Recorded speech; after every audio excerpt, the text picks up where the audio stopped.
Hi, I'm Robert Dodge. I'm a writer and photographer living in Washington, D.C. For the last 8 years, I've been working on a project that's very important to me. It's called Vietnam 40 Years Later.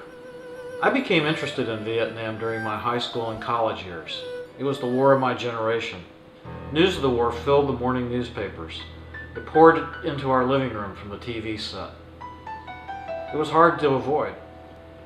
And it also galvanized my interest in politics and sent me on to a career in journalism. When Americans hear the word Vietnam, they still think of a war. They think of horrific imagery, Agent Orange, napalm, and burning villages.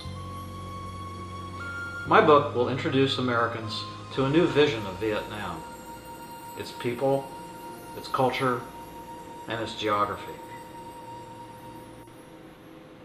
To produce my book, I've traveled throughout Vietnam for the last 8 years. I've been to the Mekong Delta, the big cities like Hanoi and Ho Chi Minh City, the beautiful coastline, and then far into the mountains in the north near the Chinese border.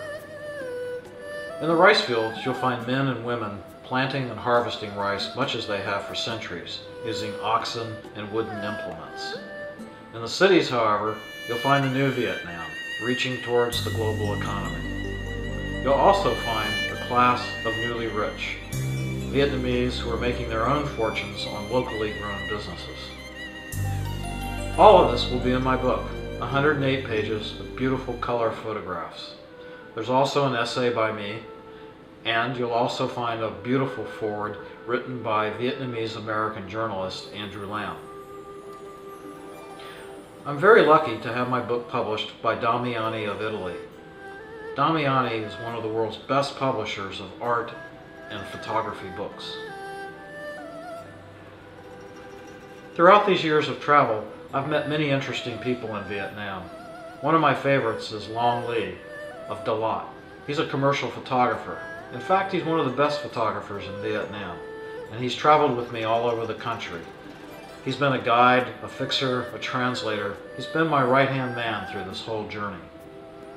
We've had many great and sometimes funny experiences. I remember one time we were in the Mekong Delta, and we'd had a day of photo shooting with some of his friends. They decided to take me to a restaurant, and I was told that the restaurant's specialty was rat. I didn't know quite what I was going to do. I mean, I really didn't want to eat rat. I'm trying to figure out how to be polite, and I'm sitting there nervous at the table. And as things got underway, one of them finally leaned over to me and whispered in my ear, "You're in luck, Robert. The restaurant is out of rat." But not all of my experiences have been funny stories about food. One time I was in Haiphong, the deep water port in the north. I met a man there named Locke. Locke owned a successful business, a marine repair company that repaired small boats that worked the harbor there. Locke made it possible for me to get a boat and go out on the harbor for a day to take pictures. When me and my assistant got back, he invited us to have dinner with his family in his home. Locke asked me how old I was. When I told him, he wanted to know if I had been in military service during the war. Then he told me that he had joined the North Vietnamese Army. So I asked him, why did he join the army? Did he see the war as a battle between communism and democracy? Or did he see it as an effort by Vietnam to free itself of foreign occupants and win its independence? He said neither. He said he was hungry. In the army, he could get fed each day, and it would be doing his family a favor because they'd have one less mouth to feed. Then Locke looked at me and said he really felt it was better that we'd met in his kitchen over dinner rather than on the battlefield. We shook hands. We toasted, perhaps for those who couldn't be there. As you can tell, I had my own reconciliation in Vietnam. And I've also discovered a country with a vibrant culture, and energetic people, and a beautiful geography.